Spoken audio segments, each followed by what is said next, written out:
Just like most college students, I struggled the first year as I tried to balance schoolwork and football.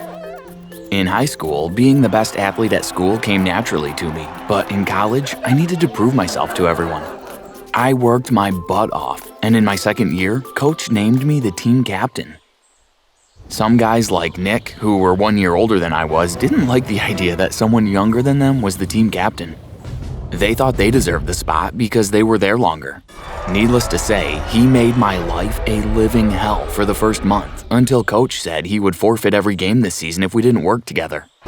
Oh, and one small detail I forgot to mention, I started dating Nick's ex, Melissa, who was a cheerleader.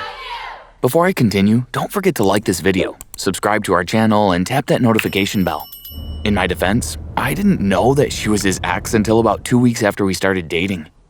As soon as I found out, I ended the relationship. I told her that Nick and I already didn't get along and dating her would make things harder for the team. I wanted to play professional football and I wasn't about to let anyone, not even a pretty girl, get in the way of that.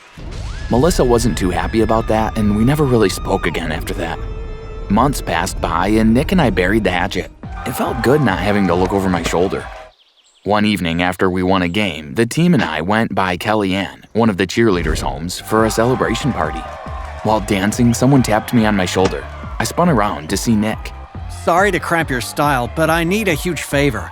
My car won't start and the other guys are too buzzed to drop me off. Can I get a lift to college? I forgot my gym locker. Sure, man, no problem. I turned to Lena, the pretty girl I was dancing with. Save a dance for me when I return? She smiled and nodded. Nick laughed as he locked my neck playfully and tousled my hair. Come on, lover boy. Nick and I left the party, and a few minutes later, we arrived at the college campus. I'll get a ride back with someone. I nodded and drove off. I woke up the next afternoon with numerous missed calls and text messages from other guys on the team asking if I knew where Nick was. Nobody saw him after he jumped into my car. I told them that I dropped Nick off on campus and went back to the party. I tried calling Nick, but his phone went straight to voicemail. My stomach churned and I felt sick. I rolled out of bed slowly and went in search of my parents. I found them in the kitchen having coffee. Finally out of bed. I guess that was some party. Mom smiled at me. Her smile was quickly removed when she saw my face and her expression turned to one of grave concern. Kai, is everything okay? I sat with my parents and told them everything. And now Nick isn't answering his phone. The last thing I remember was returning to Kellyanne's party. Don't worry, he's probably at some girl's house sleeping off whatever he had at the party. Everything will be okay. Dad squeezed my shoulder comfortingly. But boy, was Dad wrong. Monday afternoon, when my teammates and I entered the locker room before practice, we noticed that something smelled weird. What is that smell? Denny asked as his face turned up in disgust. We followed the smell to Nick's locker. We looked as fear and nervousness appeared in each person's eyes. Coach Dellison opened the locker and Nick's body fell out. A gasp echoed throughout the locker room. Coach Dellison immediately called the police. I guess news traveled fast about Nick because before I knew what was happening, Melissa was crying her eyes out over him. She stood up angrily and charged at me. Her finger tapped my chest with every word she spewed. I thought you were joking, Kai. How could you? What are you talking about? I backed away. The night of the party, you told me you should have ended Nick when you had the chance. What?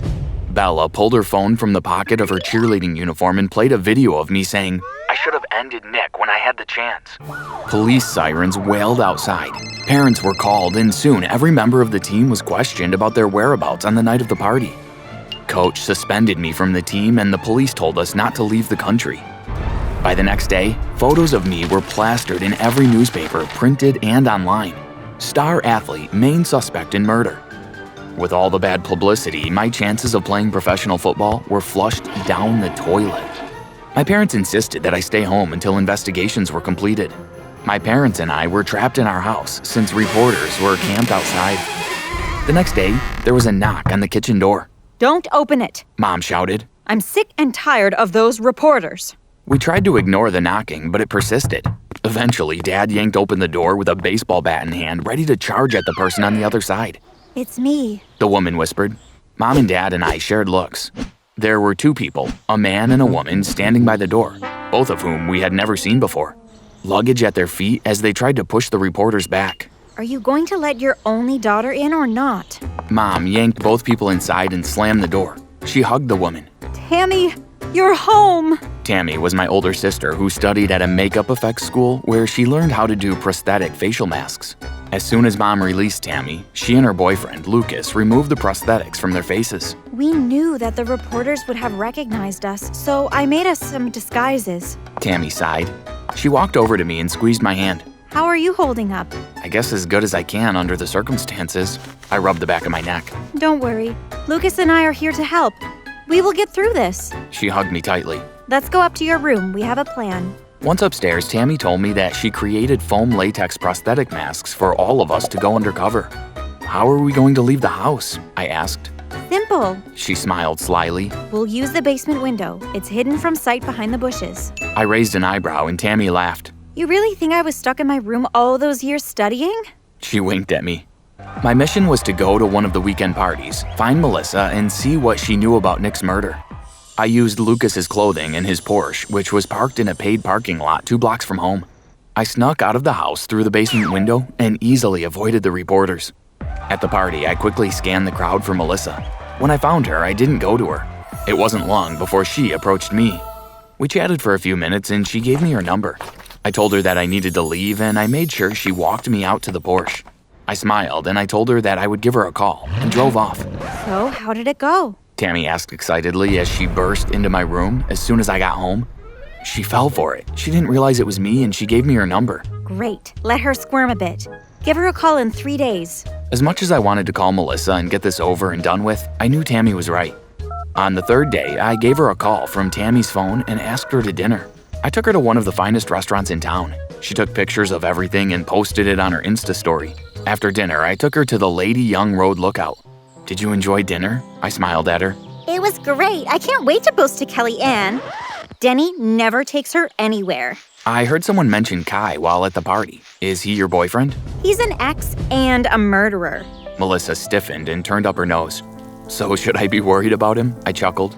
I took Melissa's hand and gently caressed it with my thumb. No, he's harmless and a chump. So do you think he did it? Of course not. She threw her hand over her mouth. Dad is going to kill me. Our family lawyer advised me not to speak to anyone about what happened. Please don't tell anyone. I won't. I changed the subject, but not before Melissa told me that she was at the college the night Nick died. After 30 minutes, I dropped Melissa home and returned home. I told Tammy and Lucas what Melissa told me. That means she knows more than she's telling Lucas. It's time to implement phase 2. Lucas smiled. He got his laptop and I watched his hands quickly type over the keys. After about 15 minutes, he handed the laptop over to Tammy and I looked over her shoulder. Lucas created an article stating that Melissa knew who the killer was and she was there at the college the night Nick died. It also stated that she knew Kai Morris was innocent.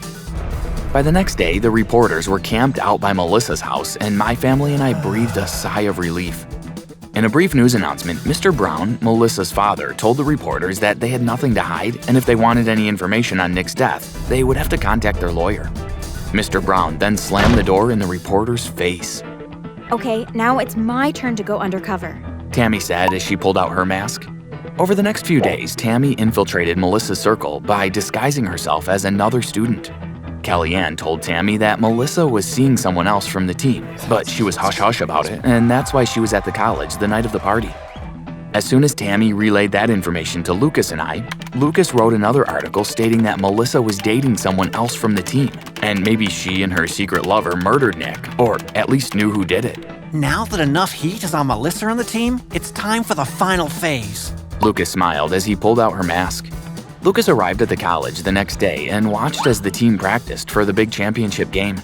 After the game, he walked into the locker room and introduced himself as a reporter to Coach.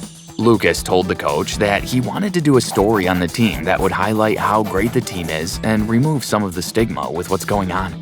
Before Lucas started his questioning, Coach gathered the team together. After asking the usual questions like how the season was and the strategies used by the team to win games, Lucas changed the direction of the conversation. So, Lucas said as he looked around the room. I wasn't going to say this, but I know that you guys want justice for Nick. Before coming here today, I did an exclusive report with Melissa Brown. I believe you guys know her since most of you dated her. Kai Morris is no longer a suspect in the eyes of the police. The team cheered as Lucas continued. I will be putting a story from Melissa in tomorrow's paper. I just wanted to thank you for your time. Coach and the team thanked Lucas as they shook his hand. As he walked to his car, Lucas said, Did you guys get all that? Yes, we did. Loud and clear. Tammy said through her headpiece. Tammy and I were parked down the street from the college. Lucas had a microphone and a camera on the pen that was in his pocket. Okay, I'm heading home. Lucas' microphone went dead. Lucas? Lucas? Tammy's voice was filled with fear. I started the engine and sped into the college's parking lot. Much to Tammy's and my surprise, there were 2 police officers taking Coach Dellison away, and another was talking with Lucas, who was standing next to someone they didn't know. Tammy and I ran towards them. Tammy threw her arms around Lucas. What happened? While I was walking to the car, Coach Dellison hit me with a bat and knocked me to the ground. If it wasn't for Jake here, I'm not sure I would have been here to tell the tale. He's a reporter. Tammy and I looked at Jake, who extended his hand to us, and we shook it. Jake told Tammy and I that he was sitting in his car when he saw me leave the house through the basement window. Then, when all the reporters left to go to Melissa's, he decided to stay and keep tabs on us. I knew something was going to go down today, so I convinced a few of my friends from the force to come with me. I'm grateful that you did. Lucas said. I got everything on tape. Jake patted his camera. But why did Coach hit you? What was his role in all of this? Get this. Lucas' eyes lit up. Coach Dellison was the mystery teammate that Melissa was dating. Ew. Tammy gagged. How desperate is she? Isn't he like 50? But how did Nick end up in the locker? I asked, confused. Well, Lucas said. Nick caught Dellison and Melissa making out and Nick threatened to tell. Coach hit Nick, who then fell back, hit his head and never woke up. They just shoved him into the locker and left. He confessed everything.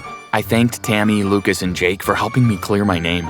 Melissa and Coach Dellison were charged with manslaughter and each got 10 years in prison. As for me, I dropped out of physical college and finished my degree online. I decided that I didn't want to play professional football anymore. Who I was as a college athlete made my story spread like wildfire. And if that was a glimpse of what was to come in my professional career, I didn't want it. After college, I moved away and brought my parents to visit me from time to time. I never went back to my hometown since, in my opinion, some things are better left in the past.